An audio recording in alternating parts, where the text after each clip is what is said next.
മാന്യപ്രേക്ഷകർക്ക് നമസ്കാരം. എനിക്ക് അത്ഭുതം തോന്നിയിട്ടുള്ള ഒരു വിഷയമാണ് മുന്നോട്ട് വെക്കുന്നത്.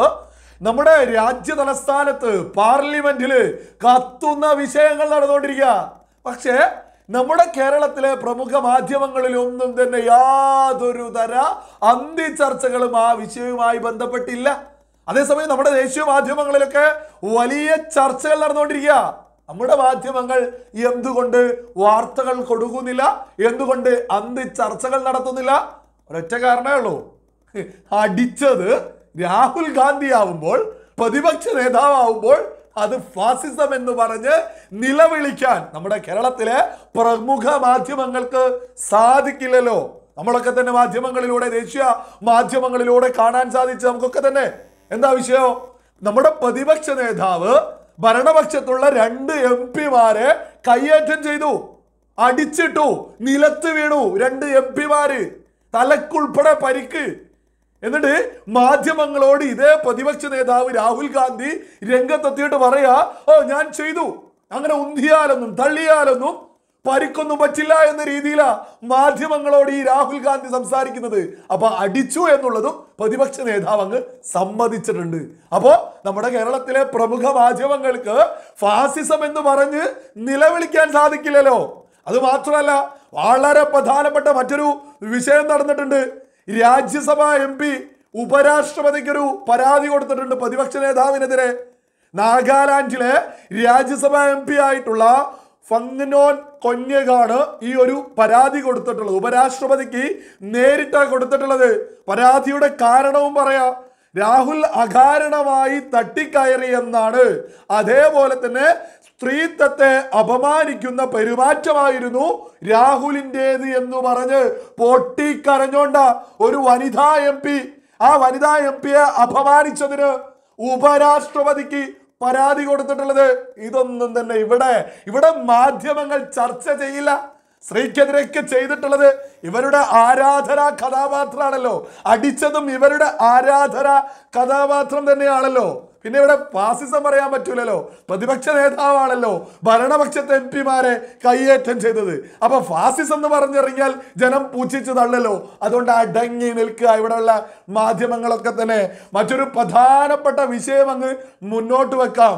ഒരു രാജ്യസഭാ MP വെറുതെ അങ്ങ് പോയിട്ട് പരാതി കൊടുക്കില്ല, മറിച്ച് കൃത്യമായിട്ടുള്ള പിന്തുണയോട് കൂടിയിട്ടുള്ള പരാതി കൊടുക്കലാണ് എന്നുള്ളതിലൊന്നും ഒരു തർക്കവും വേണ്ട. ഏതെങ്കിലും പുറത്തുള്ള അല്ലെങ്കിൽ സ്റ്റേഷനിലേക്കല്ല പരാതി പോയിട്ടുള്ളത്, ഉപരാഷ്ട്രപതിക്ക. അതിന് കൃത്യമായിട്ട് പിന്നിൽ ഈ രാജ്യസഭാ MP-ക്കൊപ്പം നമ്മുടെ രാജ്യത്തെ പ്രധാനമന്ത്രി, നമ്മുടെ രാജ്യത്തെ ആഭ്യന്തരമന്ത്രി, ഈ ഒരു സംവിധാനങ്ങൾ ഒപ്പം ഉണ്ടാവും എന്നുള്ളതിലൊന്നും ഒരു തർക്കവും വേണ്ട. ഇതുമായി ബന്ധപ്പെട്ട് എന്ത് നടപടിയും രാഹുൽ ഗാന്ധിക്കെതിരെ ഉണ്ടാവുമെന്ന് തന്നെയാ ദേശീയ മാധ്യമങ്ങളിലൂടെയൊക്കെ തന്നെ വാർത്ത വന്നുകൊണ്ടിരിക്കുന്നത്. ഇപ്പോ FIR രജിസ്റ്റർ ചെയ്തു കഴിഞ്ഞു. 2 MP-മാരെ തള്ളിയിട്ട് കൊലപാതക ശ്രമത്തിനുള്ള കേസ് എടുത്തിട്ടുള്ളത്. തലക്ക് പരിക്കേറ്റ് കഴിഞ്ഞാൽ രാജ്യത്ത് ഏത് സ്റ്റേഷനാണെങ്കിലും കേസെടുക്കുക കൊലപാതക ശ്രമത്തിന് തന്നെയാ. അതേപോലെ തന്നെ രാഹുൽ ഗാന്ധിക്കെതിരെ കൊലപാതക ശ്രമത്തിനുള്ള കേസെടുത്തു. അത് മാത്രമല്ല, ഒരു വനിതാ MP ഉപരാഷ്ട്രപതിക്ക് കേസെടുത്ത വിഷയമുണ്ട്.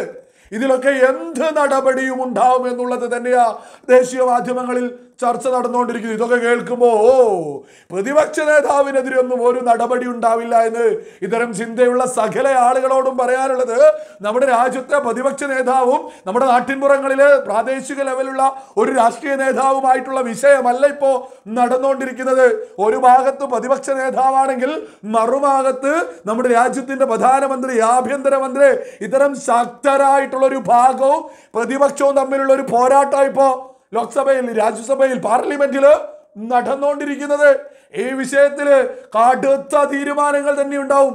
ആ തീരുമാനങ്ങൾ വരുന്ന സമയത്ത് മാത്രമായിരിക്കും ഇവിടെ ചാടി വീണ് നമ്മുടെ കേരളത്തിലെ പ്രമുഖ മാധ്യമങ്ങൾ വിളിച്ചു പറയോ ഇവിടെ ഫാസിസമാണോ എന്ന കൊട്ടിഘോഷിക്കലുണ്ടാവുക.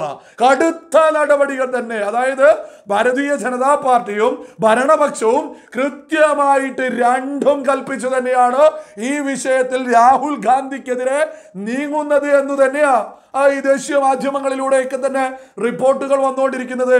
ഒരു സ്ത്രീയെ അപമാനിച്ചു, സ്ത്രീത്വത്തെ അപമാനിച്ചു. അകാരണമായി സംസാരിച്ചു എന്ന, മോശമായ രീതിയിൽ സംസാരിച്ചു എന്ന നാഗാലാൻഡിലെ രാജ്യസഭാ MP ഉപരാഷ്ട്രപതിയോട് പരാതി പറഞ്ഞിട്ടുള്ളത്. ഇതൊന്നും തന്നെ ഇവിടെ ആർക്കും ഒരക്ഷരം ഉണ്ടാവില്ല. ഫാസിസം പറയാൻ പറ്റൂലേ? ഒരിക്കലും ഫാസിസം എന്ന് പറയാൻ സാധിക്കാത്ത ഒരു ഗതികെട്ട അവസ്ഥയിൽ നമ്മുടെ കേരളത്തിലെ പ്രമുഖ മാധ്യമങ്ങളൊക്കെ തന്നെ എത്തി നിൽക്കുക. അപ്പോൾ ഈ വിഷയം തന്നെ ചർച്ചക്കെടുക്കുന്നില്ല. എന്തേ? ഇവിടെ രാഹുൽ ഗാന്ധി പ്രതിപക്ഷ നേതാവ് ഭരണപക്ഷത്തുള്ള MP-മാരെ കയ്യേറ്റം ചെയ്താൽ അതിനെതിരെ ഇവിടെ ആരും മിണ്ടില്ലേ?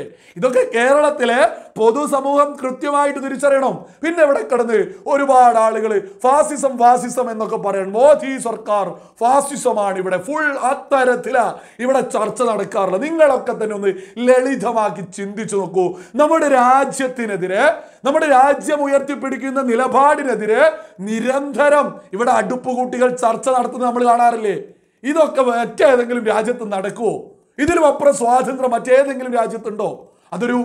ഒരു മാധ്യമം അങ്ങനെ പോകുമ്പോൾ ഇവിടെ ഓരോ വ്യക്തികളും അവർക്ക് തോന്നിയതുപോലെ സോഷ്യൽ മീഡിയയിൽ രംഗത്തെത്തിയിട്ട് നമ്മുടെ രാജ്യത്തിന്റെ പ്രധാനമന്ത്രി സ്ഥാനത്തുള്ളൊരു വ്യക്തിയെ, നമ്മുടെ ആഭ്യന്തര മന്ത്രി സ്ഥാനത്തുള്ള വ്യക്തിയെ, ഇത്തരം ആളുകളെ തോന്നുന്നത് പോലെ വിളിച്ചു പറയൽ നമ്മുടെ കേരളത്തിലല്ലേ ഇത് കൂടുതലുള്ളത്? എന്നിട്ടും ഇവിടെ നിന്ന് പറയും ഫാസിസാണ്. എന്തിനേറെ പറയുന്നു, ഒരു പ്രതിപക്ഷ നേതാവ് ഭരണപക്ഷത്തെ MP-മാരെ പോലും കയ്യേറ്റം ചെയ്യുന്നു, എന്നിട്ട് പറയും ഇവിടെ ഫാസിസാണ്. ഉളുപ്പില്ല ഇവിടെ കിടന്നിട്ട് ഫാസിസാണ് ഇവിടെ എന്നതൊക്കെ വിളിച്ചു പറയാൻ. ഇവിടെ നമ്മുടെ കേരളത്തിലെ മാധ്യമങ്ങള്, ഇവിടെയുള്ള ഓൺലൈൻ ചാനലുകൾ ഇവിടെ കിടന്ന് എന്തൊക്കെയാ വിളിച്ചു പറയാറുള്ളത്? നമ്മുടെ രാജ്യത്തെ പ്രധാനമന്ത്രിയെ തോന്നിയതുപോലെ വിളിച്ചു പറയുകയും മറിച്ച് മറ്റ് രാജ്യങ്ങളിലെ രാജാക്കന്മാര് സംഭവമാണ്, സൂപ്പറാണ്, സ്തുതിഗീതങ്ങളുടെ ഒരു മത്സരം തന്നെ നമ്മൾ കാണാറുണ്ട്. നമ്മുടെ രാജ്യത്തെ സകല ജനാധിപത്യ സ്വാതന്ത്ര്യവും മുതലെടുത്തുകൊണ്ട് ഇവിടെ കിടന്ന് നമ്മുടെ പ്രധാനമന്ത്രി തോന്നിയതുപോലെ പറയൂ.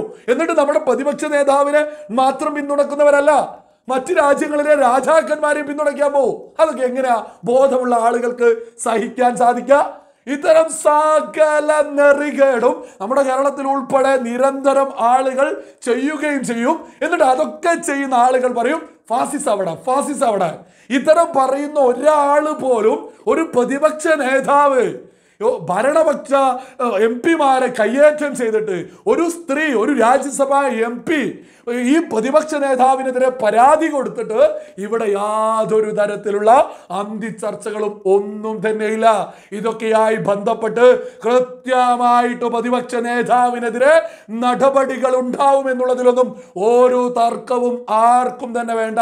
ആ സമയത്ത് ഫാസിസം എന്നൊക്കെ പറഞ്ഞ് ഇവിടെയുള്ള പ്രമുഖ മാധ്യമങ്ങള് ചാടി വീണ് വന്നാല് ജനം പൂച്ചിച്ച് തള്ളുക തന്നെ ചെയ്യും.